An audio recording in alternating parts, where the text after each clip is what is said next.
অমিত শাহকে খোলা চ্যালেঞ্জ মুখ্যমন্ত্রী মমতা বন্দ্যোপাধ্যায়।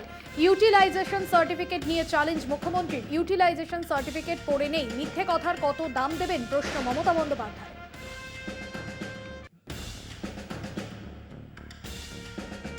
10 लाख करोड़ रुपया दीदी को बंगाल के विकास के लिए भेजा है। आपके गांव में कुछ आया है क्या? जरा जोर से बोलो, आया है भाई? आया है? कहां गया? कौन खा गया? ये तृणमूल के गुंडे मोदी जी के 10 लाख करोड़ रुपया भेजा हुआ खा गए हैं। আমি অমিত শাহকে চ্যালেঞ্জ করে বলছি, আমাদের সরকার থাকাকালীন একটা ইউটিলাইজেশন সার্টিফিকেট পড়ে নেই। সিপিএম এর দায়িত্ব আমি নিতে যাব না। সিপিএম এর বড় বন্ধু বিজেপি, তুমি ঠিক করো। আমি আমাদের কথা বলবো, আমাদের এই 12 বছরে একটাও আনইউটিলাইজেশন সার্টিফিকেট পড়ে নেই। তুমি যে মিথ্যে কথাটা বলে গেলে তার জন্য কত দাম দেবে? কত দাম দেবে? কত দাম? আমরা জানতে চাই মিথ্যে কথার দাম কত।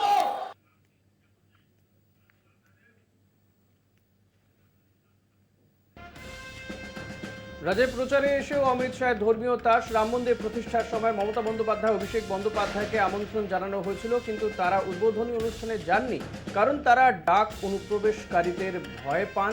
তো অমিত শাহ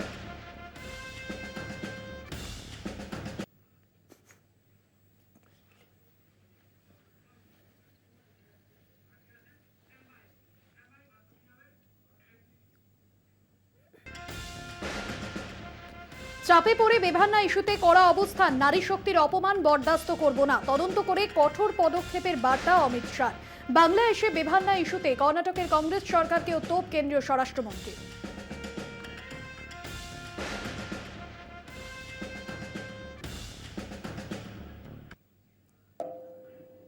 जो समाचार पत्रों में और चैनलों में चल रहा है वो बिल्कुल आघातजनक है। ऐसा सहन किया ही नहीं जा सकता और भारतीय जनता पार्टी का स्टैंड बहुत स्पष्ट है। हम देश की मातृशक्ति के साथ खड़े हैं, देश की नारी शक्ति के साथ खड़े हैं।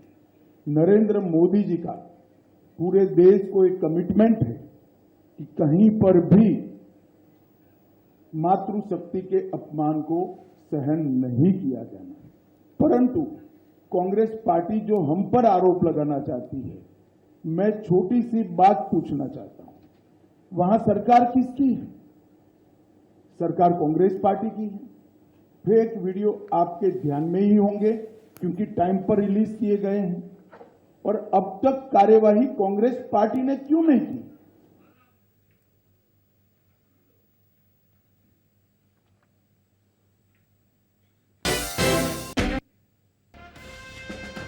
বাংলার প্রচারে উত্তরপ্রদেশের মুখ্যমন্ত্রী যোগী আদিত্যনাথ। দেশকে দিশা দেখানো বাংলা আজ দিশাহীন। সন্দেশখালী নিয়ে তোপ যোগীর। বাংলা ষড়যন্ত্রের শিকার, প্রচার সভা থেকে দাবি যোগীর।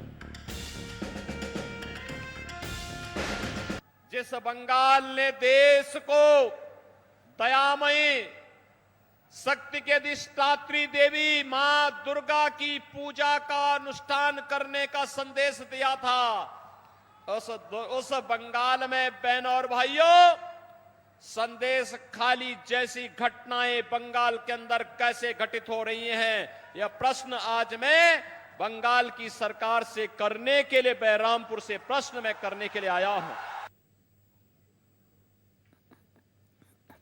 आज का बंगाल প্রচারে বেরিয়ে বিক্ষোভের মুখে রেখা পাত্র। বিজেপি প্রার্থীর গাড়ি আটকে বিক্ষোভ, গো ব্যাক স্লোগান। মঙ্গলবার নতুন করে উত্তেজনা বসিরহাটের খড়িডাঙ্গা গ্রামে। গত শনিবার বসিরহাটের খড়িডাঙ্গা এলাকায় বিজেপির দেওয়াল লিখনকে কেন্দ্র করে উত্তেজনা ছড়ায়। ঘটনায় আহত হন কালিদাস বাসার নামে এক বিজেপি কর্মী। মঙ্গলবার তার সঙ্গে দেখা করতে যান রেখা পাত্র। অভিযোগ, সেখানে গিয়ে তৃণমূল কর্মীদের উদ্দেশ্যে কুরুচিকর মন্তব্য করেন রেখা। তখনই এলাকার মহিলারা ক্ষিপ্ত হয়ে ওঠেন। রেখাকে ঘিরে বিক্ষোভ দেখাতে থাকে এলাকাবাসী।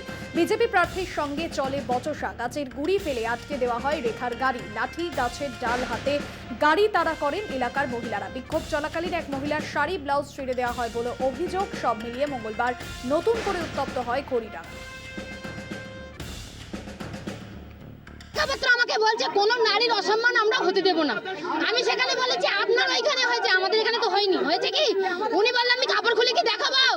আমি তখন বলেছি আপনার কাপড় আমরা খুলতে গেছি, আমাকে রেখা বলছে আমি কাউকে ছাড়বো না, সবাইকে এক কাঠগড়ায় দাঁড় করাবো। কেন এখানে কি হয়েছে তার জন্য কাঠগড়ায় তুলতে হবে? যে আমার কাপড় ছিঁড়েছে সে হিন্দু হোক বা মুসলমান, তার সাজা চাই, তার সাজা চাই।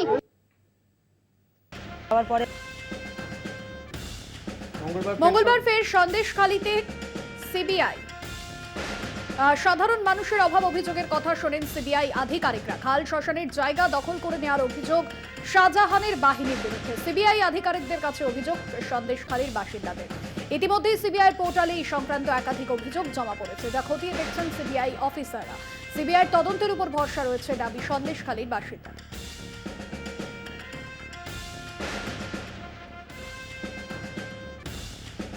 গন্ডগোল থামাতে গিয়ে আক্রান্ত বাগনানের বিধায়ক অরুণাভ সেনকে বাঁচাতে গিয়ে আহত তাঁর দেহরক্ষী। রড, লাঠি, লোহার চেন দিয়ে আক্রমণের অভিযোগ। রডের আঘাতে মাথা ফাটে বিধায়কের দেহরক্ষীর। আঘাত লাগে চোখেও। তৃণমূল কর্মীদের ওপর হামলার অভিযোগ। অভিযোগের তীরে সিপিএম। ঘটনায় আহত মোট 11 জন। পরিস্থিতি নিয়ন্ত্রণে আনতে এলাকায় টহল পুলিশের।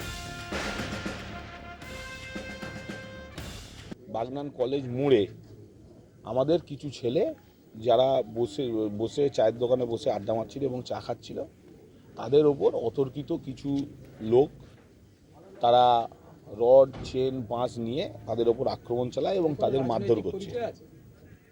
নিশ্চিতভাবেই তাদের রাজনৈতিক পরিচয় আছে।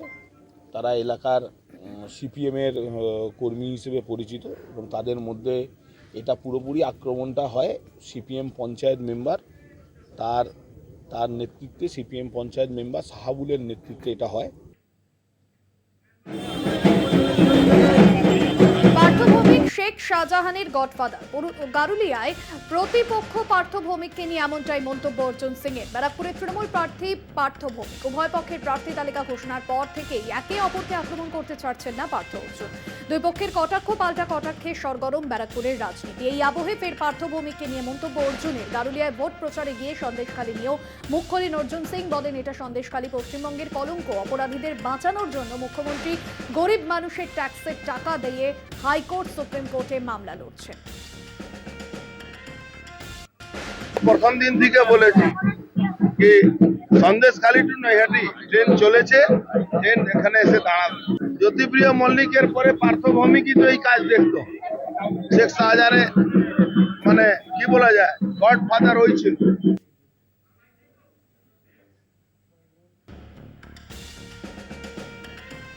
অগ্নিমিত্র পালকে কালো পতাকা, দাঁতনে কুশমিতে প্রচার চলাকালীন বিজেপি প্রার্থী অগ্নিমিত্র পালকে কালো পতাকা দেখায় তৃণমূল। প্রচার গাড়ির সামনে চলে এলাকাবাসীর বিক্ষোভ। মহিলাদের অভিযোগ, কেন্দ্র কেন 100 দিনের টাকা দিচ্ছে না তার জবাব দিতে হবে বিজেপি প্রার্থীকে। এরপরই তৃণমূল ও বিজেপি কর্মীদের মধ্যে বাকবিতণ্ডা হয়। উত্তেজনার খবর পেয়ে ঘটনাস্থলে পৌঁছয় দাঁতন থানার পুলিশ। বিক্ষোভের মুখে পড়ে এলাকা ছাড়েন অগ্নিমিত্র পাল।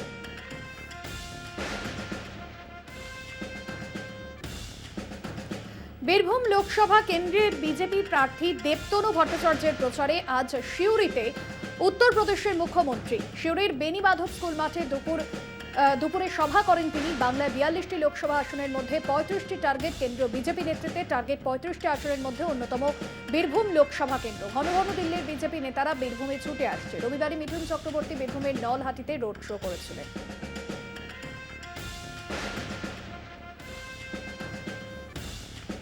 চাকরি দুর্নীতি নিয়ে ফের মুখ খুললেন দিলীপ ঘোষ। মমতা বন্দ্যোপাধ্যায় চাকরি দেন না, চাকরি চুরি করেন। তো বর্ধমান দুর্গাপুরে বিজেপি প্রার্থীর রোজগার মেলায় চাকরি বিলিয়ে দেন প্রধানমন্ত্রী। কে চাকরি খেয়েছে সবাই জানে, পেট থেকে সবাইকে টেনে বের করবে ইডি, মন্তব্য দিলীপ ঘোষের।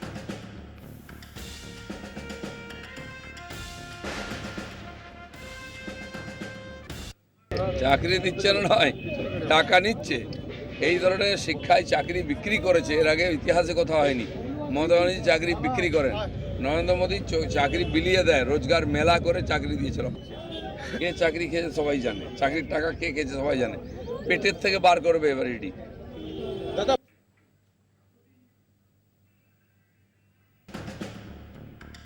মুর্শিদাবাদের সেলিম, উত্তর দিনাজপুরে ভিক্টর। ভোট কাটাকাটি নিয়ে মমতাকে বিঁধলেন মোহাম্মদ সেলিম। আরএসএস ও মোদির দালাল মমতা বন্দ্যোপাধ্যায়কে কটাক্ষ সেলিম।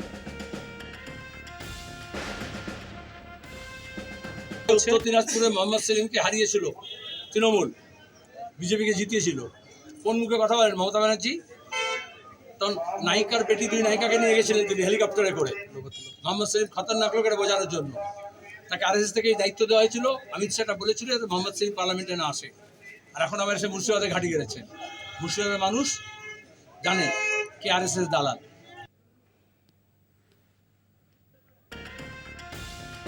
গ্রামে বিদ্যুৎ পৌঁছানি, রাস্তার অবস্থা বেহাল। সমস্যায় পড়েছেন ভাঙড় 2 নম্বর ব্লকের আবাদপাড়া এলাকার সাধারণ মানুষ। তাই তৃণমূলের জনসভায় শওকত মোল্লার কাছে অভিযোগ জানালেন গ্রামের মহিলারা।